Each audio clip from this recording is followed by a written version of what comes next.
moment où j'écris ces mots, nous sommes le 8 juillet 2024 à 21h53 exactement. Pour ceux et celles qui auraient besoin d'un rappel, aujourd'hui c'est la date des résultats du bac 2024. Je ne rentrerai pas dans plus de détails, si ce n'est pour dire que personnellement, j'ai obtenu le mieux au lycée scientifique de Yamoussoukro comme beaucoup d'autres, au bout de 3 années dont on va se limiter à dire qu'elle n'était pas simple, histoire de faire simple. Si je dis tout cela, c'est juste pour signifier qu'au bout de cette aventure, j'ai juste une question et une seule. Comment est-ce qu'on a fait tout ce temps que nous sommes pour surmonter tous ces obstacles dont nous sommes bien conscients de la difficulté? Si tu fais moi te chier, tu seras humilié. Si tu n'es pas fort, on va pas forcément tenir ici. Tu vas partir ton quartier.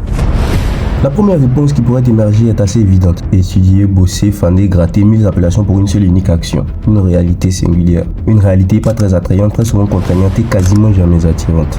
À un moment lent et ennuyant, fatigant mais important, une action ni négligeable ni évitable est véritablement indispensable sinon que pour s'y mettre de façon régulière, il faut certainement un minimum de discipline et de force de caractère.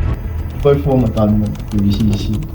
Ainsi, dans le système scolaire, ne persistent que ceux qui font preuve de courage et ne progressent que ceux qui font preuve d'endurance. Alors, l'on peut s'avérer être particulièrement doué. En effet, pas besoin d'être un génie pour cela. L'on peut être basique, entre guillemets, mais quand même ressortir du lot dans une certaine mesure. Seul les talentueux peuvent faire cela. Parce que terre à terre, quelqu'un qui a le talent, c'est quelqu'un qui ne force pas. Mais au fur et à mesure que l'on progresse, au fur et à mesure que les années passent et que le temps nous rattrape, la réalité nous rattrape également.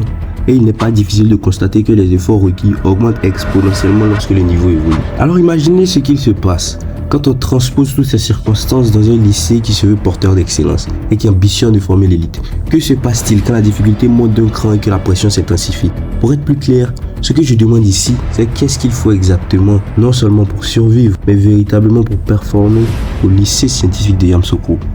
Autrement dit, c'est quoi la méthode scientifique?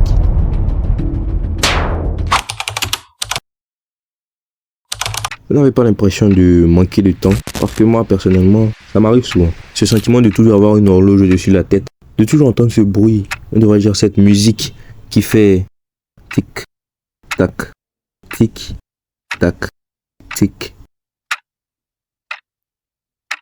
Cette sensation d'être constamment porté par le flux évanescent du temps, entre passé et futur par le biais du présent, sans jamais pouvoir véritablement anticiper ou faire marche arrière. Si ce n'est à travers nos prédictions qui nous transportent dans le futur, ou encore nos souvenirs qui nous téléportent dans le passé en le connectant avec le présent, créant parfois de la nostalgie ou d'autres fois une impression de déjà-vu.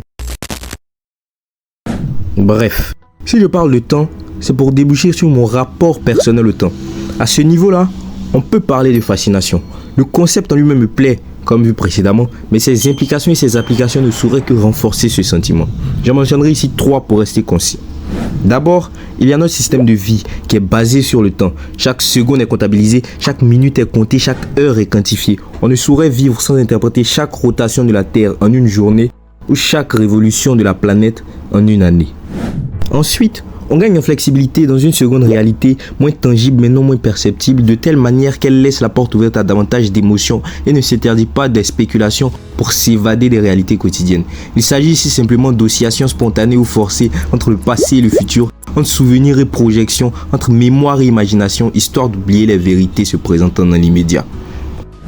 Enfin, il y a la fatalité la plus totale. Ce concept-là même qui se veut basé sur le temps et son écoulement constant, où l'esprit s'agrandit à mesure que le corps s'affaiblit. D'éventuels moyens peuvent intervenir pour tenter de repousser le destin, faire tourner les aiguilles dans le sens contraire et tenter de trouver la fontaine de jouvence ou même ne serait-ce qu'une goutte de celle-ci. Mais quand la rivière s'assèche, il n'y a rien à faire. Alors vous imaginez bien que l'approche de la faucheuse peut ramener la pluie. Mais c'est bien là que naît le risque.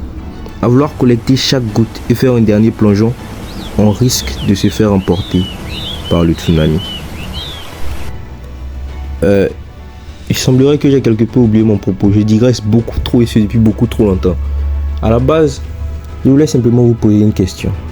Vous n'avez pas l'impression de manquer de temps? Parce que moi, personnellement, ça m'arrive souvent. Ce sentiment de toujours avoir une horloge au-dessus de la tête, de toujours entendre ce bruit, on devrait dire cette musique qui fait tic-tac, tic-tac, tic. Cette sensation d'être constamment porté par le flux évanescent du temps, entre passé et futur par le biais du présent, sans jamais pouvoir véritablement anticiper ou faire marche arrière. Si ce n'est à travers nos prédictions qui nous transportent dans le futur, ou encore nos souvenirs qui nous téléportent dans le passé en le connectant avec le présent, créant parfois de la nostalgie ou d'autres fois une impression de déjà-vu. Bref, si je parle de temps, c'est pour déboucher sur mon rapport personnel à l'organisation. À ce niveau-là, on peut parler d'appréhension. Le concept en lui-même me déplaît, comme on verra ultérieurement, mais ses implications et ses applications ne sauraient que renforcer ce sentiment. Je ne mentionnerai ici que 3 modèles d'organisation pour rester concis. D'abord, il y a le système dit de time blocking, dans lequel chaque seconde est planifiée, chaque minute est articulée, chaque heure est anticipée. Un modèle qui ne saurait exister sans s'assurer dans la matinée que la journée est structurée ou dans la soirée que le programme a bien été exécuté.